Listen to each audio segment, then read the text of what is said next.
Hi, this is where the generator is located. Just wanted to point that out. You can start it right here if you wanted to. It's set to winter just because it's still a little cold out, but just that's has a preheater on it, or you could switch it up to summer. There is an oil dipstick right here that we could take off and check the oil if we need to. But just wanted to show that's where the generator is.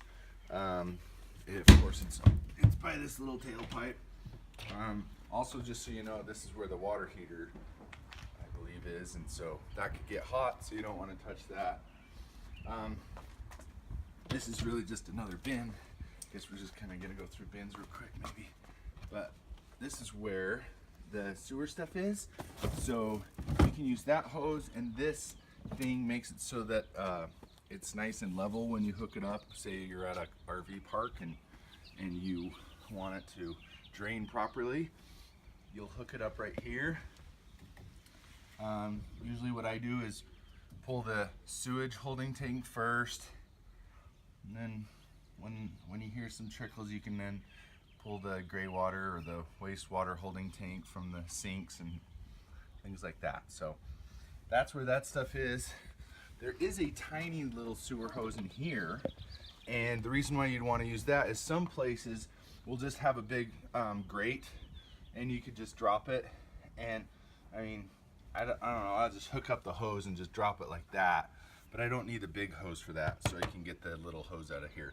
Here's where the the fuel tank is. It is a gas engine, so just fill it up with just normal unleaded fuel, and then there's more storage. This is where the 30 amp connection is. I would recommend using this. You would plug it directly into a 30 amp circuit breaker. I would make sure the circuit breaker is off before you plug it in. Then you could flip the switch when everything's plugged in. This would allow you to run the air conditioner and the microwave, and obviously all the lights will be running through that and everything like that.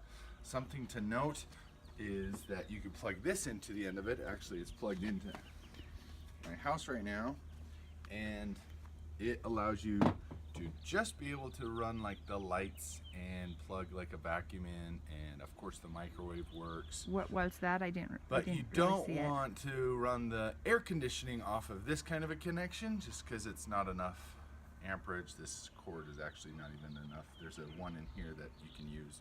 But again, this is just for lights and power in the RV. This is more for just when you're parking at home or to keep the refrigerator running. This will actually keep that going, but not the air conditioning. In fact, I've blown a fuse trying to turn the air conditioning on with this kind of a connection. So, Will you show us that adapter? so that's what you plug in, and then that's for the house. While we're here, I might as well show you, this is where you're going to fill up with water. So this is where you put the water tank in. It's amazing how much water you don't need if you're traveling. It's hard to see, but the tank is actually back in here, and even just to the very first sensor is enough water for a day easily to flush toilets, to brush teeth, those kind of things. You don't need a whole lot of water, especially if you're not really drinking the water. It's okay to drink it, but it's in plastic tanks, so whatever. When you are at an RV site, you could tie your hose into this. Make sure your water pump is off. You don't need it when it's pressurized with the city water. So this is where you hook up with that. And somewhere I have it's on my hose on the other side, but pressure reducer valve, so that just in case the pressure is too much, it's not going to burst all the pipes. So make sure you have the valve on that, and then it's the hose. So I'll show you that in a minute. Okay, we've walked around to the other side, and these bins actually go all the way through, which is really nice. You can store a lot in here. I talked about that pressure reducing valve. There it is. This hose actually even has a filter on it, so if you wanted to filter your water coming in to the RV, that's what that is. We've got some boards in here too for more stabilizing that you could put underneath the tires and get it nice and level and things like that. So anyway, that's where these lights do work. It's kind of nice, especially at nighttime. So these just kind of lock like this. Pretty simple. Okay, so in case of a flat, and which obviously could happen. They are brand spanking new tires. Got them this year, so if you do have a flat, please call us and we'll go through our insurance and get help right away.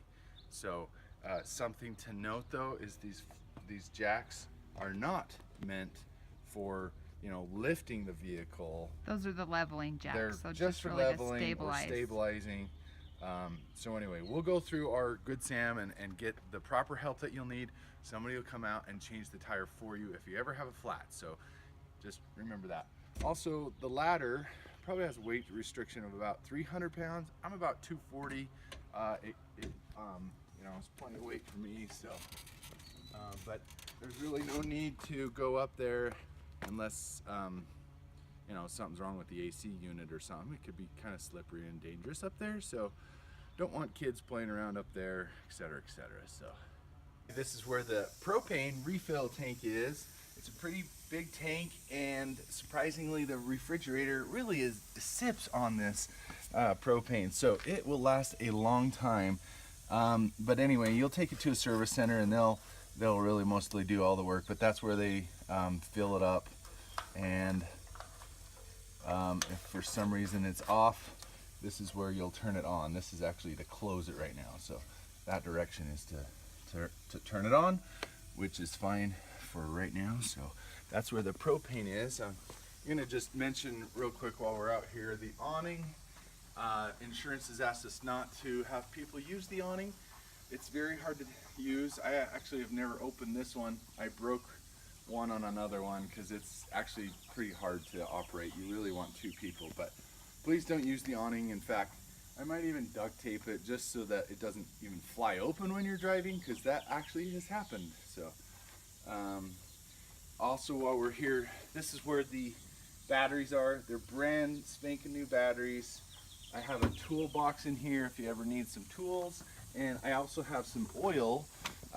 If it's running low on oil, I'll have that in here. Also, either in here or in the back, I'll have some antifreeze if you ever need antifreeze, because I only want the orange stuff in there with Dexacool. So anyway, that's where this stuff is. Okay, this is where the engine compartment is, and I'll just point out just a couple quick things. Most of it's pretty obvious, but this is where our engine oil is, and I would request that you check it frequently. Every time you fill up would be ideal, and just make sure there's enough oil in it. I get it regularly serviced, about 3,000 miles. If you happen to be going over that, if you wouldn't mind probably changing the engine oil. So that's where you go to check that. We try to have it ready for long trips though, so Yep. it shouldn't be an issue for anyone. And then obviously this is where the engine oil goes into. It's 5-weight 30. I mentioned I have some in a compartment off to the side by the house batteries. The coach battery or chassis battery is right down here. It's also a fairly new battery, but if you need to jump start it or anything, this is where you go for that. This is where the engine coolant is. I use Dexacool coolant only. I guess it's actually pink. I think I mentioned it was orange before, but it's pink. But, what else can I tell you about this area? Anyway, that's where those things are. It's a 120 volt system, by the way.